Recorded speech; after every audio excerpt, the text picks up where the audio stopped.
Praise the lord. యేసుక్రీస్తు నామములో మీ అందరికీ శుభములు. జాగ్రత్తగా గమనించినట్లయితే అపోస్తలుడైన పౌలు గారు ఎఫెసీ సంఘానికి రాస్తూ 5వ అధ్యాయం 22వ వచనం నుంచి ముందు స్త్రీ ఎలా ఉండాలో వివరిస్తూ స్త్రీ బాధ్యతను ఏంటో వివరిస్తూ వస్తున్నాడు. చదువుదాం మనం.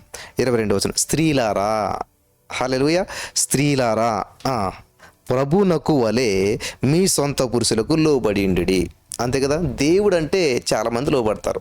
దేవుడి కోసం అంటే ఏమని చేస్తాకి ఇష్టపడతారు. దేవుడు అంటే చాలా ప్రేమిస్తారు.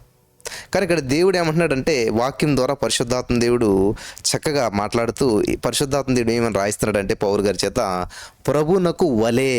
ఆమేన్, హల్లెలూయా. ఇంకొక చోట చూసినట్లయితే మీరేమి చేసినను ప్రభునకు వలే చేయాలంట. అంటే ఇది ప్రభు కోసం, ఇది ప్రభు నిమిత్తం, ఇది ప్రభుకి చేస్తున్నాను అనేటువంటి విధానంలో చేయాలంట. అలా ఎప్పుడైతే మనం చేస్తామో ఖచ్చితంగా ఏం చేస్తాం? చూడండి, ఒక గొప్ప సేవకుడు మన ఇంటికి వస్తున్నాడంటేనే చాలా అద్భుతమైన వంట చేస్తాం, మనకున్నంతలో బెస్ట్. ఒక గొప్ప సేవకుడు మన ఇంటికి వస్తున్నాడంటే మన ఇంటిని ఎలా క్లీన్ చేస్తాం?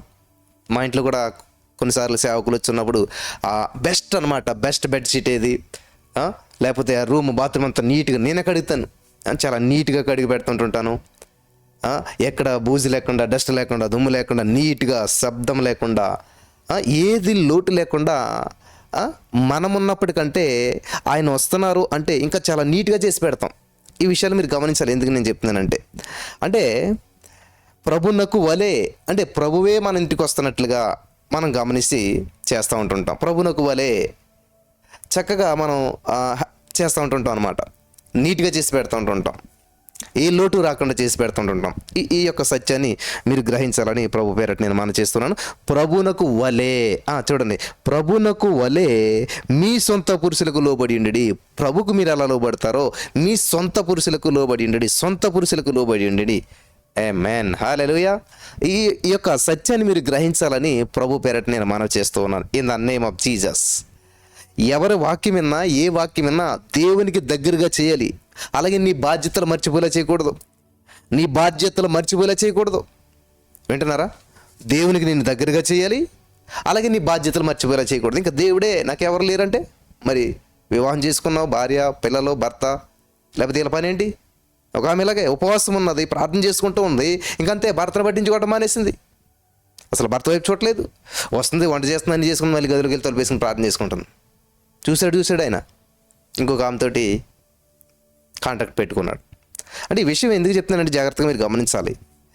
దేవుడు నిన్ను ఒక బాధ్యత కలిగిన వ్యక్తిగా ఈ భూలోక రాజ్యానికి పంపించాడు. నీకు కొన్ని బాధ్యతలు ఉంటాయి. ఫర్ ఎగ్జాంపుల్ నేను ఉన్నాను.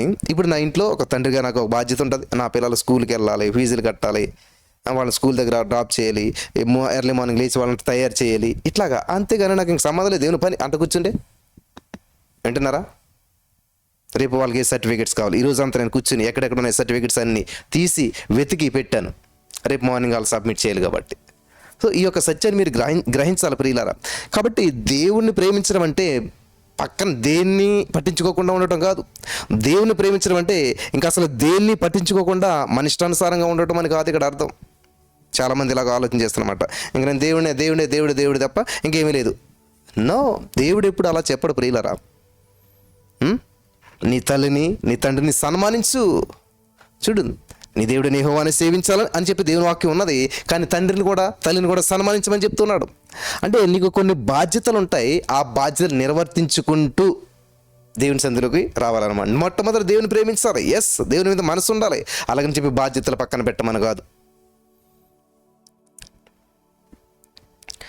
చూడండి, ఇక్కడ మీ యొక్క భార్య, మీ యొక్క భర్త మీ సొంత పురుషులకు లోబడినది. క్రీస్తు సంఘమునకు శిరస్సు అయినలాగున పురుషుడు భార్యకు శిరస్సు అయినాడు. క్రీస్తు సంఘానికి శిరస్సు అంటే చూడండి, ఒక కాలు లేకపోయినా మనిషి బ్రతికేస్తాడు, ఒక చెయ్యి లేకపోయినా మనిషి బ్రతికేస్తాడు, ఒక కన్ను లేకపోయినా కూడా మనిషి బ్రతికేస్తాడు, ఏ పార్ట్స్ లేకపోయినా కూడా మనిషి బ్రతుకుతూ ఉంటుంటాడు. కానీ ఇక్కడ మనిషి బ్రెయిన్ సరిగా లేదనుకోండి, ఒక హ్యాండిక్యాప్డ్ పర్సన్ కూడా ఐఏఎస్ ఆఫీసర్లు అయినటువంటి వాళ్ళు ఉన్నారు. ఒక పోలియో వ్యక్తి కూడా ఐఏఎస్ ఆఫీసర్లు అయినటువంటి వారు ఉన్నారు. ఎందుకని? బ్రెయిన్ షార్ప్గా పనిచేయటం వల్ల. అంటే శిరస్సు అనేటువంటిది చాలా ప్రాముఖ్యమైనటువంటిది. చూడండి, పాస్పోర్ట్ సైజ్ ఫోటో అంటారు. ఏం చేస్తారు, ఇక్కడ అంతా తీసి పడతారు, కిందది లెక్క ఉండదు. మెయిన్ ఫేస్, హెడ్ ఇక్కడ వరకు, ఇది ఇంపార్టెంట్ కదా. సో ఒక మనిషి ఎలా ఉన్నాడు ఏంటి అనేటువంటిది మనం ఎలా గుర్తుపడతాం? ముఖం చూసి గుర్తుపడతాం. అంటే తల, ఈ ముఖం చూసి గుర్తుపడతాం. అంటే సంఘం ఎంత పెద్దదైనప్పటికీ, సంఘం ఎంత గొప్పదైనప్పటికీ, ఆ సంఘానికి శిరస్సు దేవుడు. ఆ దేవుని యొక్క ముఖ చిత్రాన్ని బట్టి ఈ సంఘం అంతటికి గుర్తింపు వస్తుంది, పేరు వస్తుంది. అంతే కదా. ఈయన ముఖం చూసి ఈయన అలాగా, ఈయన పేరు ఇదని చెప్తూ ఉంటుంటాం. అంతేకాని వెనక చూసి, కాళ్ళు చూసి, చేతులు చెప్పలేం మనం. కాబట్టి ఇక్కడ మనం గమనించినట్లయితే క్రీస్తే శరీరానికి రక్షకుడై ఉన్నాడు. హల్లెలూయా. యేసుక్రీస్తు సంఘానికి శిరస్సు అయినలాగున పురుషుడు భార్యకి శిరస్సు అయి ఉన్నాడు. అంటే నువ్వు ఏ నిర్ణయం తీసుకోవాలన్నా కూడా భర్త దగ్గర నుంచి రావాలి. అంటే మేము ఆలోచించకూడదు, ఇంకా ఆలోచించాలి. భర్త సమ్మతి చెప్పిన. మా ఊర్లో ఒక ఆవిడ ఇంటి దగ్గర ఉన్నది, భర్త ఏదో పని మీద వెళ్ళాడు. ఈ లోపల ఒక వ్యక్తి ఏం చేస్తాడంటే ఒక కెమెరా పట్టుకుని వచ్చాడు, ఫొటోస్ తీస్తూ ఉన్నాడు. ఆ చెట్ల ఫోటోలు, ఈ చెట్ల ఫోటోలు ఇవన్నీ తీసుకుంటూ వస్తూ ఉన్నాడు. సో ఈమె ఇంటి దగ్గర నుంచి చూస్తూ ఉండి, అమ్మా నేను ఇలాగ గవర్నమెంట్ పని మీద వచ్చాను, ఈ యొక్క ఏరియాస్ ఇవన్నీ కూడా ఫోటో తీసి పైకి పంపమని చెప్పింది. సో మీకు ఈ కెమెరా అంటే ఇష్టం ఉన్నదా, నచ్చిందా? యాక్చువల్గా ఇలాంటి కెమెరాస్ మాకు గవర్నమెంట్ చాలా ఇస్తుంది, మిస్ అయిందో లేకపోతే ఏమైందని చెప్తే మళ్ళీ గవర్నమెంట్ ఇస్తుందని చెప్పేసి ఈ కెమెరా యాక్చువల్గా 1,50,000 రూపాయల కెమెరా, చాలా కాస్ట్లీ కెమెరా. మీరు ఇప్పుడే మరి డబ్బులు ఇస్తానంటే ఒక 30,000లో ఇచ్చేస్తాను నేను అని చెప్పానంటే ఈవిడ ఏం చేసింది, అయ్యి బాబు 1,50,000 కెమెరా ఇంత తక్కువలో వచ్చేస్తుంది, మనం పెళ్లి ఫోటోలు, ఆ ఫోటోలు, ఈ ఫోటోలు ఫంక్షన్గానే తీసుకొచ్చి అని చెప్పేసి ఇంట్లో నుంచి అక్కడి నుంచి ఇక్కడ తీసి ఎలాగైతే 30,000 ఇచ్చేసి కెమెరా తీసేసుకుంది. కెమెరా తీసేసుకున్నాక భర్త గారు వచ్చారు. వస్తే గుడ్ న్యూస్ అని చెప్తా కెమెరా చేతిలో పెట్టి, ఇదేంటి కెమెరా ఏంటంటే ఇలా జరిగింది. ఎలాగంటే ఈయన కెమెరా పట్టుకుని వెళ్ళి షాప్లో చూపిస్తే అది ఆర్డినరీ కెమెరా, అసలు అది ఫోటోలు తీసే కెమెరా కాదు, ఫోటోలు కూడా రాదు అసలు, అందులో పాడైపోయినటువంటి కెమెరా అనమాట. కనీసం 5,000 కూడా ఖరీదు చేసేటువంటి దాని విలువ లేదనమాట. చూసారా, అదే తన భర్తకు ఫోన్ చేసి తన భర్త నిర్ణయాన్ని తీసుకొని, ఏమండి ఇలాగ అంటున్నారు, ఒకసారి వస్తారా మీరు, చూస్తారా మీరు, దీన్ని చూసి ఇది మంచిదో చెడుదో చెప్తే మనం తీసుకుందాం, నాకు తీసుకోవాలనిపిస్తుందా అని చెప్పి ఆయన అడుగుంటే, అవ్వమ్మ గారు కూడా ఆ పండు తినే ముందు భర్త దగ్గరికి వెళ్ళి, ఏమండి మరి ఇలాగా సైతాన్ ఇలా చెప్తున్నాడు, మనం ఈ పండు తింటే జ్ఞానవంతులు అయిపోతామంట, బలవంతులు అయిపోతామంట, జ్ఞానం వచ్చేస్తుందంట, తెలివి వచ్చేస్తుందంట, కన్నులు తెరవబడతాయంట, ఇదంతా ఇలా చెప్తున్నాడు, మరి ఏంటిది, తినొచ్చా తినకూడదా, తిందామా లేదా అని ఒకవేళ అవ్వమ్మగారు ఆదమ్మగారిని అడిగినట్లయితే, ఆయన శిరస్సు ఎవరు, మళ్ళీ దేవుడు కాబట్టి ఆయన వెళ్ళి దేవుడిని అడిగేటువంటి వాడేమో, వేరే ప్రాసెస్ ఉండేటువంటిది. చూసారా, కానీ ఆమె ఏం చేస్తుంది, సొంత నిర్ణయం తీసుకుంది. ఇక్కడ గమనించాలి, భర్తకు లోబడి ఉండి, సొంత పురుషులకు లోబడి ఉండి. పురుషుడు తన భార్యకు శిరస్సు అయి ఉన్నాడు. ఆలోచన తలలోంచి రావాలి, కానీ తలలోంచి రాలేదు, తలతో సంబంధం లేకుండా ఈ బాడీ నిర్ణయం తీసుకుని పనిచేసేసింది. ఫలితం చూశారు కదా, ఒక మనుషుని అవిధేయత వలన పాపం మొత్తం లోకంలోకి ఎంటర్ అయిపోయింది. యాక్చువల్గా చేసింది ఇక్కడ పాపం అవ్వమ్మ గారు అయినప్పటికీ ఆదమ్మ గారి మీదకి నేరం రావడం జరిగింది. చూసిన ఒక మనుషుని అవిధేయత. ఎందుకంటే ఇక్కడ ఆదాము వేరు అవ్వమ్మ వేరు కాదు, కానీ వారిద్దరు ఏక శరీరం అయి ఉన్నారు అని చెప్పి దేవుడు చాలా స్పష్టంగా తెలియజేస్తున్నాడు. వింటున్నారా, ఇద్దరు ఏక శరీరం అయి ఉన్నారంట. సో ఈ యొక్క సత్యాన్ని మీరు గ్రహించాలన్న ప్రియులారా, దేవుడు ఇచ్చినటువంటి అవకాశాన్ని మనం సద్వినియోగం చేసుకుంటూ దేవుని దగ్గర మనం ఏం చేయాలంట, తల నుంచి రావాలి ఆలోచన. అసంకల్పిత ప్రతీకార చర్య అని చెప్పి ఉంటుంది సైన్స్లో, మనకి స్కూల్లో చదువుకున్నప్పుడు. అంటే ఏంటంటే నీకు అక్కడ దోమ కుడుతుంది అంటే ఆ దోమ కుడుతున్నప్పుడు ఆ చేయొచ్చు కొట్టమని అంటే ఎటువంటిది ఆటోమేటిక్గా జరిగిపోతుంటుంది. బ్రెయిన్ అంత స్వీట్గా మనకి ఈ యొక్క సిగ్నల్స్ అనేటువంటిది ఇస్తుంటుంది. కారు మీద వెళ్తున్నప్పుడు నువ్వు స్పీడ్గా వెళ్తున్నావు, సడన్గా ఎవరు అడ్డించారంటే తెలియకుండా బ్రేక్ తొక్కేస్తాయి. ఇవన్నీ అసంకల్పిత ప్రతీకార, తెలియకుండా జరిగిపోతాయి ఇవన్నీ కూడాను. అంటే అట్లాగా ఇంత స్పీడ్గా ఈ సిస్టమ్ అంతా పనిచేస్తుంటుంది.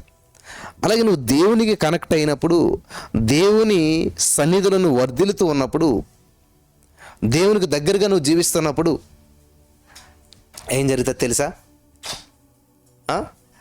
అసంకల్పిత ప్రతీకార చర్యలాగానే అనుకోకుండా నువ్వు అడగక ముందే, నువ్వు ఊహించక ముందే నీకు ఏది కావాలో అది ఆటోమేటిక్గా జరిగిపోతుంటుంటాయి. హల్లెలూయా. అసలు నేను దీని గురించి ప్రార్థన చేయలేదే, నా జీవితం ఇది ఎలా జరిగింది, అసలు నేను ఇది ఆశించలేదే, నేను ఎలా పొందుకున్నానంటే దేవుడు చెప్తున్నాడు, మొదట ఆయన రాజ్యాన్ని నీతిని వెతుకు.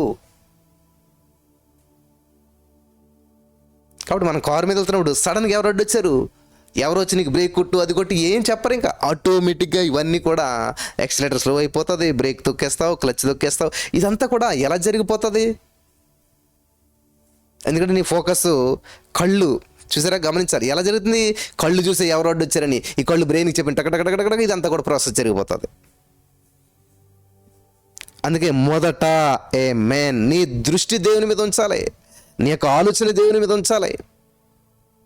నీ జీవితంలో ఎటువంటి ప్రతికూల పరిస్థితులు నువ్వు వెళ్తున్నా సరే దేవుడు నిన్ను కలుగజేసుకొని నీ జీవితంలో కార్యం చేస్తాడు. ఎప్పుడంటే నువ్వు సైలెంట్ అయినప్పుడు, నువ్వు వైలెంట్ అయితే దేవుడు సైలెంట్ అయిపోతాడు.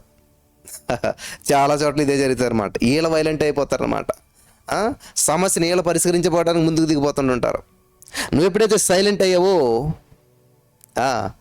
దేవుడు చూసుకుంటాడు. కాబట్టి నువ్వు వైలెంట్ అయితే దేవుడు సైలెంట్ అయిపోతాడు.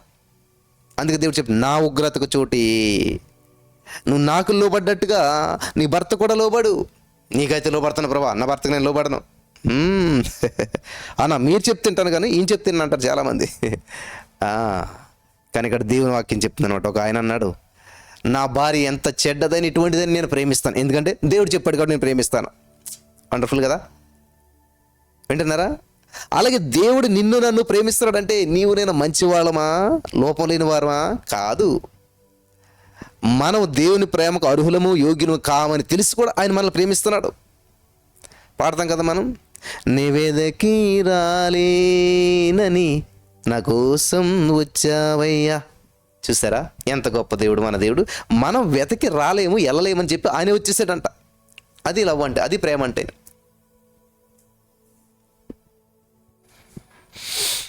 ఈ రోజున మనం ఈ లోకంలో చూసినట్లయితే ఒక యవనస్తురాలు, చక్కటి కోటీశ్వరరాలు, చక్కటి స్థితి.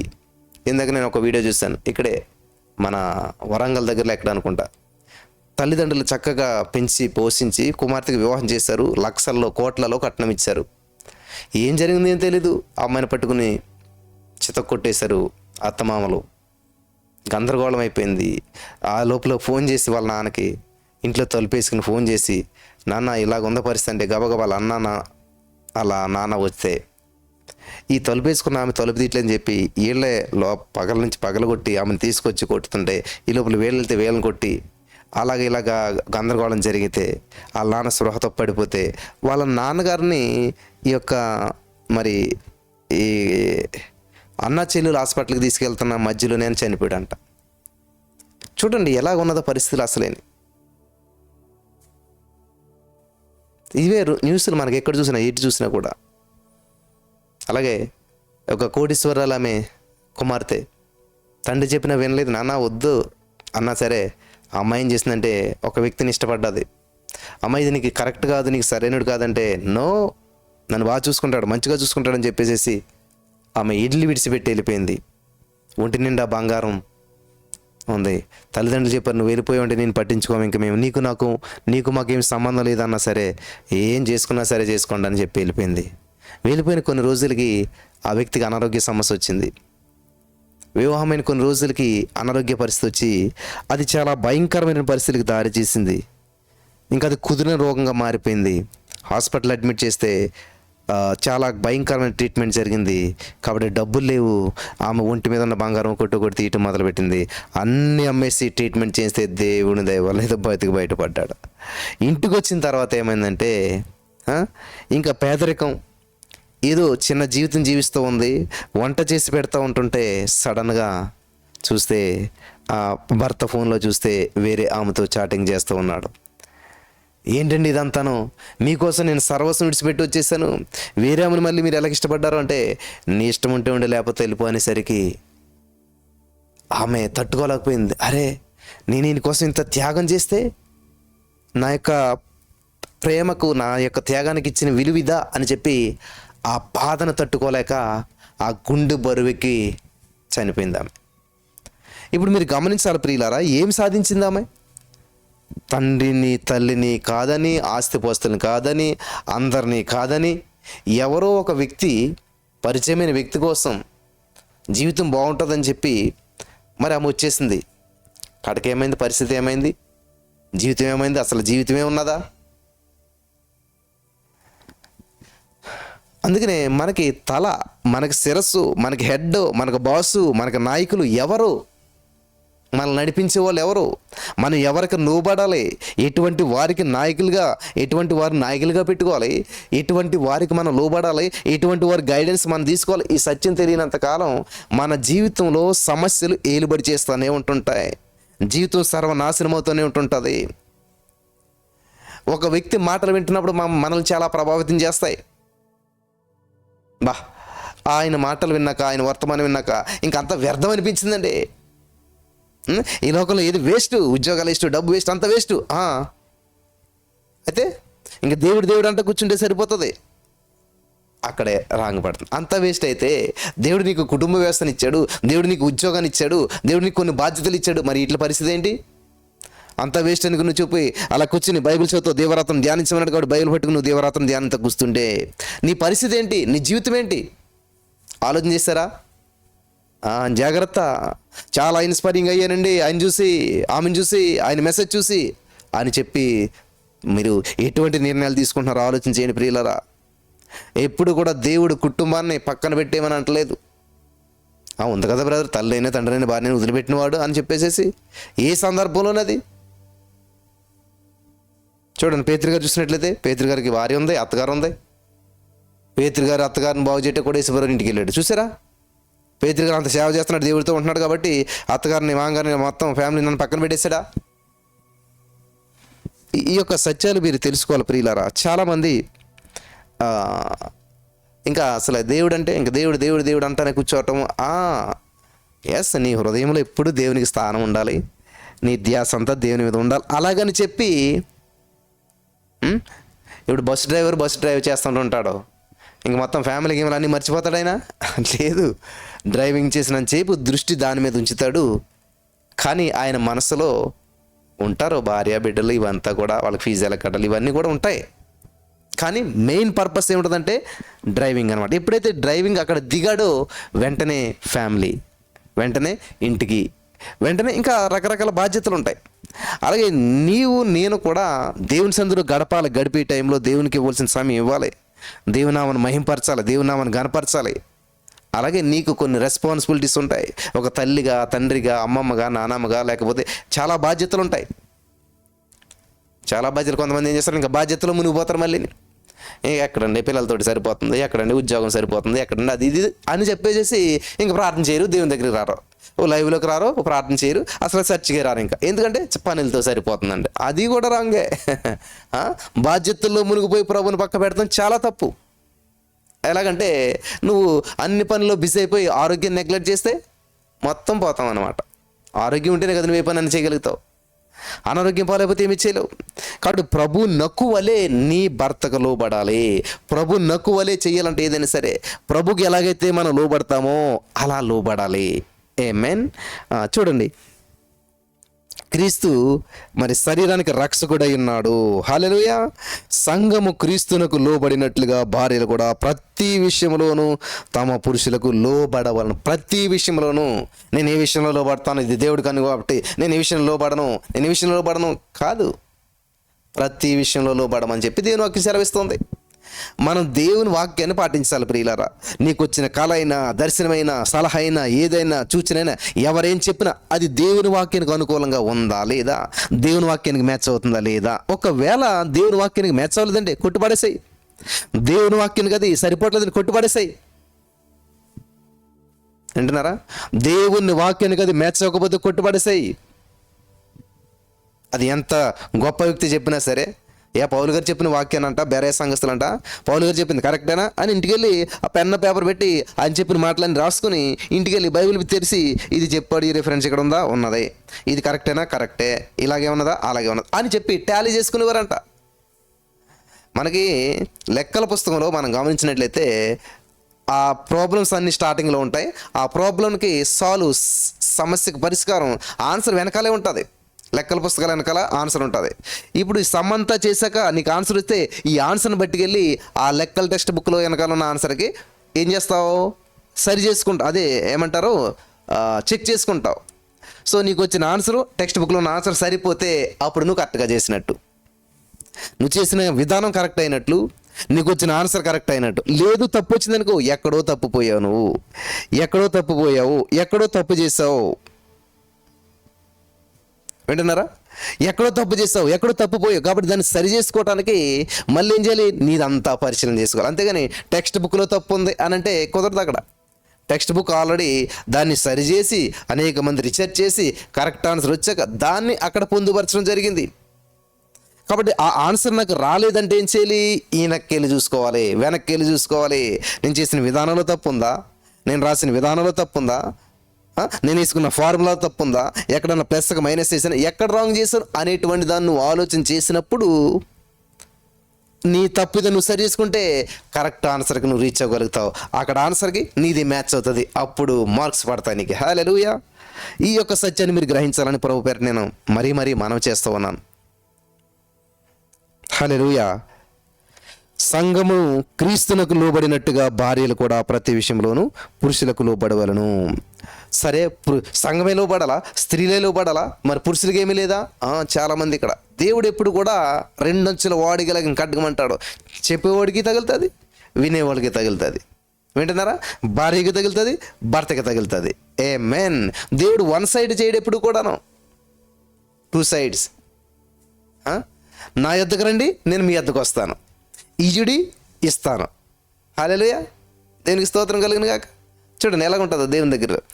చూడండి ఇక్కడ చెప్తున్నాడు పురుషులు కూడా 25, 26, 27 వచనాలు చదివినట్లయితే, పురుషులారా మీరును భార్యలను ప్రేమించుడి, అటువలే క్రీస్తు కూడా సంఘమును ప్రేమించి అది కళంకమైనను మడతైనను అట్టిది మరి ఏదైనా లేక పరిశుద్ధమైనది గాను నిర్దోషమైనది గాను మహిమగల సంఘముగాను తన ఎదుట దానిని నిలబెట్టుకొనవలనని వాక్యముతో ఉదక స్నానము చేత దాన్ని పవిత్రపరిచి పరిశుద్ధపరచుటకై దాని కొరకు తనను తాను అప్పగించుకొనను. అబ్బా చూడండి, భార్యకైతే ప్రేమించే లోబడిని వదిలేడు, కానీ ఇక్కడ భార్య గురించి చెబుతూ భర్తలు ఏం చేయాలంట, మీరు వాళ్ళని లోబడమని చెప్పాడు, వీళ్ళని ప్రేమించమని చెప్పాడు. అంటే లోబడే భార్యలు భర్తను ప్రేమను పొందుకుంటారు. ఆమేన్. హల్లెలూయా. దేవునికి స్తోత్రం కలుగును గాక. ఈ యొక్క సత్యాన్ని మీరు గ్రహించాలన్నమాట. వింటున్నారా? లోబడే భార్యలు, ఆమేన్, ఎవరైతే భర్తకు లోబడతారో వాళ్ళ భర్త ప్రేమను పొందుకోగలుగుతారు. ఆమేన్. అలాగే ఎవరైతే, ఏ సంఘం అయితే, ఏ మనిషి అయితే, మనమే దేవునికి సంఘం కాబట్టి మనమే భార్య. అంటే నేను ఆడదాని మగవాని కాదు, సంఘం అంతా కూడా భార్య లెక్క అనమాట. ఏ సంఘం అయితే, ఏ భార్య అయితే దేవునికి లోబడతాదో, దేవుడు అంటే వినయ విధేయత చూపిస్తారో వాళ్ళ దేవుని ప్రేమకు అర్హులవుతారు, దేవుని ప్రేమకు పాత్రలు అవుతారు. సో ఇక్కడ దేవుని యొక్క బాధ్యత ఏంటంటే, పురుషుని యొక్క బాధ్యత ఏంటంటే, మీరు మీ భార్యను ప్రేమించుడి. ఆమేన్. అటువలే క్రీస్తు కూడా సంఘమును ప్రేమించాడంట. మీరు ఎలా ప్రేమించాలంటే క్రీస్తు సంఘాన్ని ప్రేమించినట్లుగా ప్రేమించాలి. క్రీస్తు సంఘాన్ని ఎలాగైతే మరి స్వీకరించాడు, మీరు అలా స్వీకరించాలి. చూడండి, క్రీస్తు ఏం చేయడానికి సంఘాన్ని ప్రేమించి అది కళంకమైనను మడతైనను అటుది మరి ఏదైనా లేక పరిశుద్ధమైన గాను నిర్దోషమైన గాను మహిమగల సంఘం గాను ఆయన తన ఎదుట దాన్ని నిలబెట్టుకొనవలనని. చూసారా? ఆయనే నిలబెట్టుకోవాలి.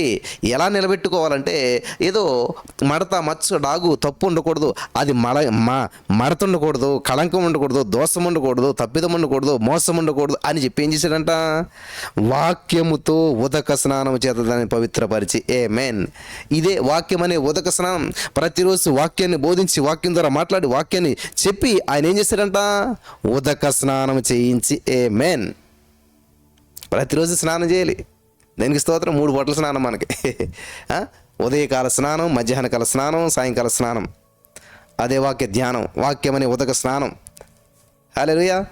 లేచిన వెంటనే 3:30కి ఉదయకాల వాక్య స్నానం, ఉదక స్నానం. ఉదయకాల ఉదక స్నానం అని పెట్టాలి, మధ్యాహ్నకాల ఉదక స్నానం అని పెట్టాలి, సాయంకాల ఉదక స్నానం అని పెట్టాలి. హల్లెలూయా. దేవునికి స్తోత్రం కలుగును గాక. ఉదక స్నానము చేత దాన్ని పవిత్రపరిచి. ఆమేన్ కదా. ప్రతిసారి భోజనం చేసే ప్రతిసారి హ్యాండ్స్ కడుగుతాం, ఏం తిన్నా కూడా ప్రతిసారి చేతులు కడుక్కుంటాం ముందు. అంటే నీళ్లు శుద్ధి చేస్తాయి, నీళ్లు కళంకాన్ని తీసివేస్తాయి, నీళ్లు ఏం చేస్తాయంటే పవిత్రపరుస్తాయి. చూసారా, పవిత్రపరిచి. Amen in the name of Jesus. ఈ యొక్క సత్యాన్ని మీరు గ్రహించిన రోజున అద్భుతమైన ఫలితాలు మీరు చూడగలుగుతారు. పరిశుద్ధపరచుడిగా దాని కొరకు తనను అప్పగించుకొనెను. ఆమేన్. చూసారా, దేవుడు అప్పగించుకున్నాడంట. ఈరోజు యేసుప్రభువు వారు చనిపోయింది ఎందుకంటే నీకు నాకు నిత్య జీవాన్ని ఇవ్వటానికి, నిత్య జీవానికి మనల్ని వారసులు చేయడానికి ఆయన మరణించాడు. ఆయన దెబ్బలు తిన్నది ఎందుకంటే ఆయన పొందిన గాయాల ద్వారా మనకు స్వస్థత ఇవ్వటానికి. హల్లెలూయా, వింటున్నారా? ఆయన దెబ్బలు తిన్నది ఎందుకంటే ఆయన పొందిన గాయాల ద్వారా మనకు స్వస్థత ఇవ్వటానికి, ఆరోగ్యం ఇవ్వటానికి. ఆయన ధనవంతుడయ్యిండి కూడా దరిద్రుడిగా వచ్చాడు ఎందుకనంటే ఆయన సంపన్నుడయ్యండి, ఆయన గొప్పవాడయ్యండి, దేవుడయ్యండి, మహిమ కలిగిన వాడయ్యండి ఈ లోకానికి ఆర్డినరీగా వచ్చాడు ఎందుకంటే నిన్ను ఎక్స్ట్రాఆర్డినరీ పర్సన్గా చేయాలని చెప్పేసేసి. హల్లెలూయా.